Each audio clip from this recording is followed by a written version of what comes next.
안녕하세요. 즐거운 영어로 올바른 성품을 기른다는 사명을 갖고 영어책을 만드는 마이크 선생입니다. 그동안 만든 영어책이 한 30권 정도 되는데요. 저에 대해 잠깐 소개를 해드리면 영어 잘 가르치시는 분들 많죠. 그리고 글 잘 쓰고 말 잘하시는 분들도 많아요. 그리고 책 디자인 잘하시는 분들도 많습니다.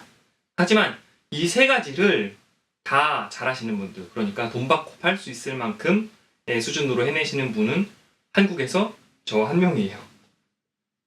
왜냐면은 서점에 나가보면 그 책 만드시는 분들 이름 나와 있잖아요. 보면 알 수 있죠.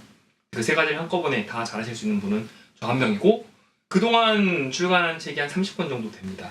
근데 오늘 어학연수랑 영어의 차이 설명해 드릴 텐데요.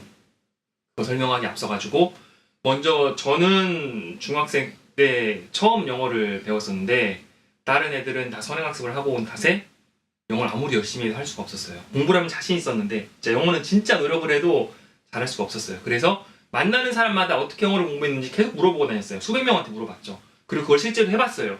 그러면 시행착오를 겪으면서 이 방법은 되는구나, 이 방법은 잘 안 되는구나, 저한테 맞는 방법이 뭔지, 좀 더 효율적인 방법은 무엇인지 그걸 찾으면서 그걸 깨달아 나가는 거죠. 되게 힘들게 영어를 배웠어요. 그런 식으로 그런 시행착오들을 겪어가면서 좋은 선생님들을 만나고, 그리고 영어 전공도 하고, 그리고 영어도 가르치면서 그 저만의 영어가 생겨났고, 그래서 처음에 세상에서 가장 빠르게 영어를 배울 수 있는, 제가 그때 알기로는 3권의 책을 냈는데 3권 다 망해요. 3권 다 망해가지고 어떻게 해야 될까 고민을 하다가 책이 이게 문제구나. 영어 책의 문제는, 가장 큰 문제는 뭐냐 하면, 보통 영어 책을 사시잖아요. 사면 앞에 한 10장 정도 읽고 다시 그대로 꼽히게 돼요. 끝까지 읽을 수가 없어요. 대부분의 책들이 그래요. 저 어떻게 하면 끝까지 읽을 수 있게 할까에 대한 걸 고민을 하기 시작했어요. 그 자세한 거는 제 다른 책들이나 설명 보시면 나와 있어요. 제가 어떤 과정을 거쳐서 그런 생각을 하게 됐는지, 제 탑10 영어 공부란 책이 어떻게 영어 공부를 해야 되는지에 대한 얘기도 나와 있거든요. 그 책이나 아니면 제 인생에 대한 얘기는 탑10 돈 꿈사라는 책이 있어요. 돈과 꿈과 사랑에 대한 얘기인데, 그것을 보시면 어떻게 살아야 되는지에 대한 것도 좀 아실 수 있을 겁니다. 그럼 이제 본론으로 들어가가지고 어학연수랑 영어랑 어떤 것이 더 좋을 것인가? 물론 어학연수는 기본이 수백만 원에서 아무리 싸게 가도 뭐 1개월 이하, 만 2주 가도 몇백만 원 들죠. 한 2, 300만 원 생각해야 돼요. 그래도 보통은 몇천만 원 깨지죠. 근데 영어는 보통 영원, 뭐 인터넷에서 불법으로 다운받는다 그러시면 영원 불법으로 다운받으시면 안 돼요.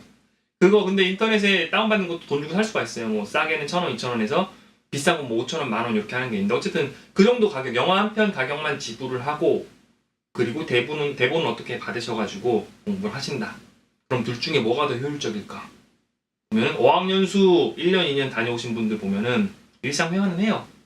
하지만 좀 더 이렇게 깊이 있는 대화라든지 좀 더 능숙한 대화는 불가능해요.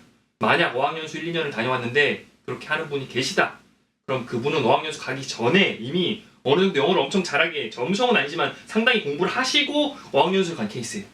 그런 경우에는 몇 개월만 해도 능숙하게 하시는 분들이 있어요. 대부분의 경우는 안 그래요. 그 증거가 뭐냐? 미드나 영화 한번 받아쓰게 해보세요. 그분들한테 얼마나 받았는지 아마 뜨끔하시는 분들 계실 거예요. 어쨌든 미드나 영어 수준이 엄청 높거든요. 근데 그걸로 공부하신 분들이 있어요. 사람들이 자꾸 영어 하는 이유가 뭐냐면, 그걸로 성공하신 분들이 영어를 엄청 잘하거든요. 그렇기 때문에 계속 영어를 하는 거예요. 하지만 대부분 실패하죠. 100명 중에 99명은 실패해요. 저도 계속 영어 실패했어요. 라이언 킹으로도 실패하고, 그 레옹으로도 실패하고, 80일간의 세계 일주로도 실패하고. 그래서 성공하게 된 건 영어를 전공하면서 타잔을 하면서 성공을 했어요. 영어 성공하신 분들 특징을 보면은 영어를 이미 엄청 많이 공부를 했어요. 그 실력으로 본 토익이 8배 이상. 그리고 어학연수를 갔다 그러면 뭐 한 2, 3년 다녀오신 분들. 그리고 영문과 전공이라든지 아니면 카투사 출신. 카투사는 들어갔는데도 토익 점수를 보죠. 그리고 2년간 그 원어민들이랑 또 생활을 해야 되고, 그런 사람들이 영어 했을 때 성공을 해요. 보통 사람들은 거의 불가능하다고 보시면 돼요. 되게 어려워요. 왜 어렵냐? 안 들리거든요. 그러니까 어디부터 어디까지 반복해야 될지 뭐 그런 사소한 것들, 기능적인 부분들을 빼더라도 전혀 안 들려요. 그러니까 자막을 켜고, 영어 자막이나 한글 자막을 켜고 하면 그나마 들리는데 자막을 끄고 보면은 되게 안 들려요. 안 들리는 이유가 뭐냐? 그러면은 저희가 그 학교 과정에서 배웠던 그 영어 단어들이 실제로는 완전히 다르게 소리가 나요. 아예 발음이 틀리게 배운 경우들이 대부분 많아요. 한 절반 이상이 그래요. 그러니까 그 실제 회화에서 쓰는 단어의 89%는 1000단어에서 해결이 되고 94%는 3000단어에서 해결이 되거든요. 근데 그 중학교 수준이 한 2000단어가 조금 넘어요. 고등학교 수준이 5000단어 기본에서 한 7000단어까지 보거든요. 근데 보통 한 2, 3000단어 모르시는 분이 없단 말이에요.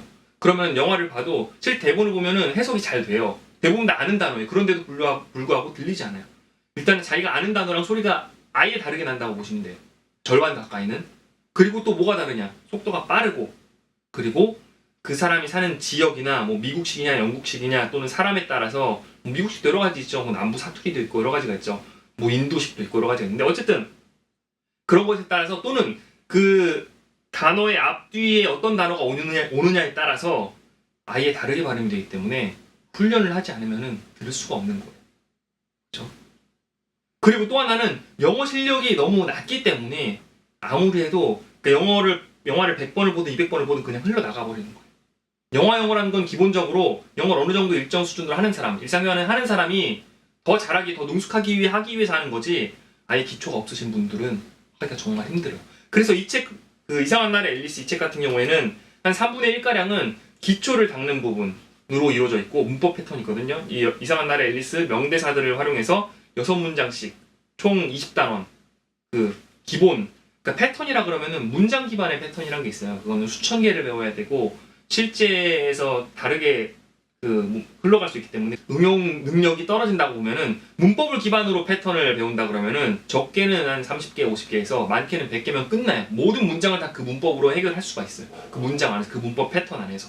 저는 그런 문법 패턴 방식을 쓰고 있고 이 방식으로 했을 경우에는 실패하는 분들이 거의 없다고 보시면 돼요. 저도 이렇게 성공을 했고 그거를 훨씬 진보된 방향으로 제 책에 담아서 설명을 해드리고 있어요. 이상한 날 앨리스에서도 그 문법 패턴이란 그게 적용이 돼 있어요. 다만 문제가 많지 않아요. 왜냐면 영화 한 편에서 뽑았기 때문에 좀 더 깊이 있는, 좀 더 많은 문제를 접하고 싶으시면 4시간이 끝내는 영화 영작이라는 책이 있는데 그 책 보시면 돼요. 그래서 어학연수를 갔다 오신 분보다 영어를 하신 분들이 훨씬 영어를 잘하는 경우들이 많아요. 영화라 그러면 한 편에 거의 한 1000문장, 기본 1000문장 넘게 들어있거든요.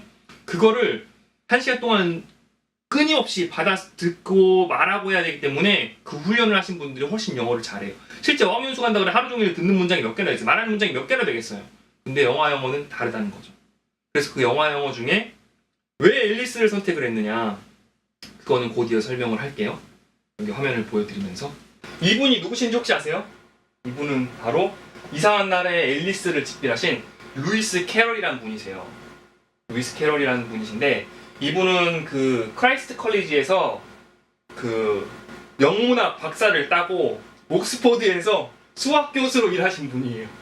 수학 교수로 일했는데 그 이분이 리델 집안 애들이랑 친했어요. 리델 집안 애들이랑 친해가지고 거기에 앨리스 리델이라는 여자애가 있었는데 그 여자의 애를 모델로 해가지고 만든 이야기가 이상한 나라의 앨리스예요.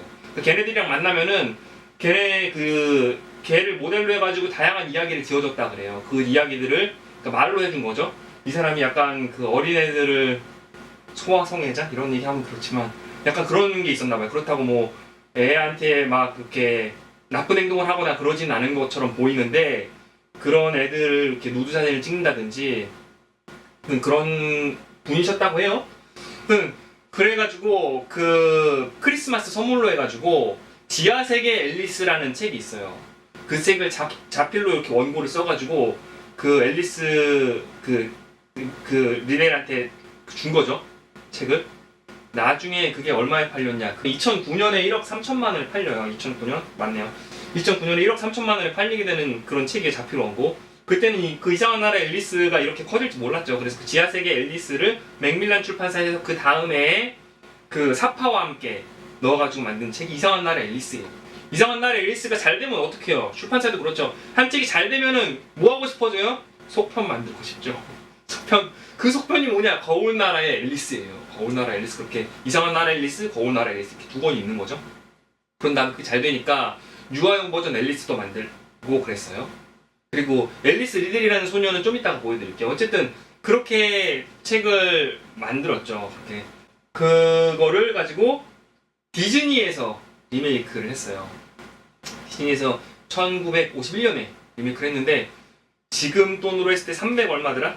네, 290억 원, 300만 달러를 썼는데 지금 가치로 했을 때는 약 290억 원을 들였어요. 90억 원을 들여가지고 이상한 나라 앨리스를, 이상한 나라 앨리스랑 거울 나라 앨리스를 합친 거죠. 절묘하게 합치고 안에 있는 명대사라든지 안에 있는 그런 것들을 잘 살렸어요. 거기다가 디즈니 특유의 그런 작화나 몸짓 또는 그런 위트라든지 그런 것들, 또 캐릭터가 훨씬 깔끔해졌죠. 예전에 책에 나온 것보다. 그렇게 잘 살렸어요. 정말 잘 살렸기 때문에 디즈니 애니메이션 중에 평점 9점이 넘는 것들이 그렇게 많지는 않은데 이상한 나라 앨리스가 평점이 9.14예요. 사실상 영상을, 그러니까 대부분의 영화 책들을 보면은 책만 줘요. 뭐 DVD나 CD를 주는 경우에는 안에 있는 음성이 영화에 나온 그 목소리가 아니라 다른 성우가 읽어주는 경우가 많아요. 근데 사실 그러면 그 감동을 받기가 쉽지 않잖아요. 그 감동을 받아야 그 문장이 잊혀지지 않는 건데, 그래서 저는 영상을 쓸 수 있는 게 뭐가 있을까? 1960년 이전 영화들은 영상을 쓸 수가 있어요. 그러니까 저작권이 그 자유롭거든요. 그러니까 퍼블릭 도메인이라 그러는데, 어쨌든 그 1960년 이전 영화들 중에서 제 마음에 드는 평점 9.0 이상 영화는 거의 이거 한 편이었어요. 딱 이상한 나라 앨리스. 그렇기 때문에 이걸로 하게 됐습니다. 여기 보면은 평이 정말 좋은데 뭐 5점 만점에 10점을 줘도 모자랄 작품, 또는 뭐 추억에 니끼가 끼지 않는다, 그리고 뭐 클라스는 영원하다, 생각이 엄청 많아지는 영화다, 거짓말 안 하고 100번은 봤다, 뭐 비주얼이 최상급이다, 세계 최초의 병만 영화다, 이런 얘기들이 있는데 사실 이거는 네이버 영화 댓글에서 퍼온 거고, 혹시 여기 한 줄 평 들어갔는데 제가 일일이 다 연락을 드릴 수가 없잖아요. 그러니까 여기 계신 분들 중에서 내 얘기가 들어갔어요 하시는 분들은 저한테 연락해주세요. 제 010-4718-1329입니다. 이 책도 드릴 수, 마이클리시 다른 책 원하시는 것도 드릴 수 있고, 아니면 제가 밥을 살 수도 있으니까 그런 식으로 사례하겠습니다. 어쨌든 그런 이상한 나라의 앨리스를 디즈니에서 그렇게 리메이크를 한 거예요. 정말 잘 만들었어요.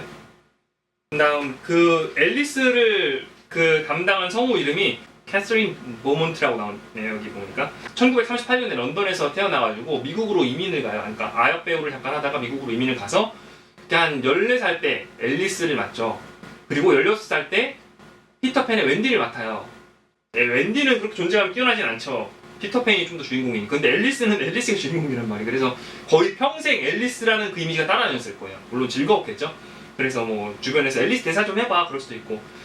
그 앨리스 하고 나서 나중에 교육학 쪽을 전공을 하고 초등학교 선생님을 해요. 지금도 살아계신 걸로 알고 있는데, 어쨌든 그 초등학교 선생님 하면서도 선생님 앨리스 노래 좀 불러주세요, 앨리스 대사 좀 해주세요, 이런 거 많이 들었겠죠. 즐거웠을 것 같아요.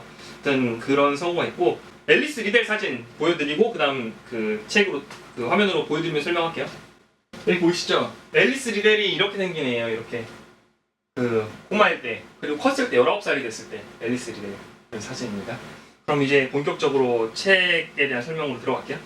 그래서 책을 딱 열자마자 이렇게 써 있는데, 이 책의 목적은 영화 속도로 듣고 말할 수 있는 것입니다. 이렇게 되어 있는데, 영어를 잘 하시는 분들 말고도 영어를 잘 못하시는 분들도 하실 수 있도록 되게 다양한 장치들이 되어 있어요. 여기는 이상한 나라 앨리스 넘어가고, 여기 등장인물 성우 되어 있죠. 여기 영상에 등장하는 순서로 되어 있거든요. 앨리스가 먼저 등장하고 그 다음에 엄마가 등장하죠. 그 다음 하얀 토끼 이렇게 등장해요. 책의 구성과 특징인데, 이 책의 3분의 1 정도는 이렇게 문법 패턴 부분으로 되어 있고, 그럼 나머지 3분의 2는 이렇게 장면에 대한 걸로 되어 있어요. 대본, 전체 대본이랑 대본에 대한 해석, 받아쓰기 부분도 있고, 어쨌든 그렇게 되어 있습니다. 이렇게 빨간 표시, 빨간 막대기 있는 거는 세이펜 찍으면은 세이펜 소리가 나는 거예요. 여기 보면 위에는 그 제목이 있고, 그 다음에 여기 사진, 그리고 장면에 대한 그 설명이 여기 있고, 그때 무슨 말을 했는지 주제문이 나와 있어요. 그럼 그 주제문을 가지고 그 문법 패턴을 설명을 해요. 그리고 여기에서는 그 문법 패턴을 가지고 실제로 영작을 해볼 수 있는 부분이 되어 있는 거예요. 위에는 뭐 어휘도 있고, 위에는 몇 번을 자기가 반복을 했는지 그 쓰고 말하는 거를 10번까지 써있죠. 한 3번에서 5번 정도만 하셔도 괜찮아요. 그 다음에 한 20단원이 이게 끝나고 나면은 그 다음에 나머지 40단원은 이런 식으로 되어 있어요. 그래서 실제 대본이 나와 있는데 위에 제목이 있고, 그리고 QR코드 찍으면 실제 DVD를 드리는데 그 DVD 안에 영상이라든지 MP3가 다 속도별로 문장별로 다 있어요. 그걸 QR코드를 찍어도 근데 그걸 보실 수가 있어요. 인터넷에서. 그 다음에 여기 숫자도 돼 있고 그런데 느린 문장도 있고 빠른 문장도 있고 그거를 속도별로 돼 있기 때문에 원하시는 대로 찍어서 하시면 돼요. 그래서 받아 쓰는 부분이 있고 오른쪽에는 대본이랑 답 부분이 있고 왼쪽에는 힌트가 있는 받아쓰기고 오른쪽은 힌트가 없는 받아쓰기. 그렇죠? 밑에 부분에는 제 감상이라든지 아니면 이 그 주석 그 실제 내용이 무슨 뜻인지 그런 해석 부분이라든지 뭐 라임이라든지 그런 라임 맞춘 그런 노래나 시가 되게 많이 있거든요. 앨리스에 그런 얘기들 나와 있습니다. 그렇게 돼 있어요. 그리고 여기 지금 찍고 있는 동영상은 여기서도 보실 수 있어요. 이렇게 무료 동영상 QR 코드. 영상 보는 법 이거는 실제로 봐주시고 세이펜 활용법 세이펜을 활용하시면 좀 더 쉽게 보실 수 있어요. 세이펜은 한 13만원, 15만원 정도 하는 걸로 알고 있어요. 가격은 그걸 하시면은 좀 더 쉽게 이 책을 활용하실 수 있어요. 왜냐면은 컴퓨터로 들어가는 휴대폰으로 들어가서 이렇게 고를 필요 없이 책에 있는 부분을 찍으면 바로 소리가 나기 때문에 훨씬 더 직관적으로 편하게 공부하실 수 있긴 하죠. 그렇습니다. 여기는 차례. 이 책이 특이한 게 뭐가 하나 있냐면은 책 속 부록이 있어요. 그래서 영어 원서가 일부 포함이 돼요. 제가 가장 재미있게 본 이상한 나라 앨리스 한 장면, 거울 나라 앨리스 한 장면 이렇게 들어있어요. 그럼 여기 차례에서 끝을 내고 공부 방법은 다음 강의에서 다시 이어서 나가도록 하겠습니다.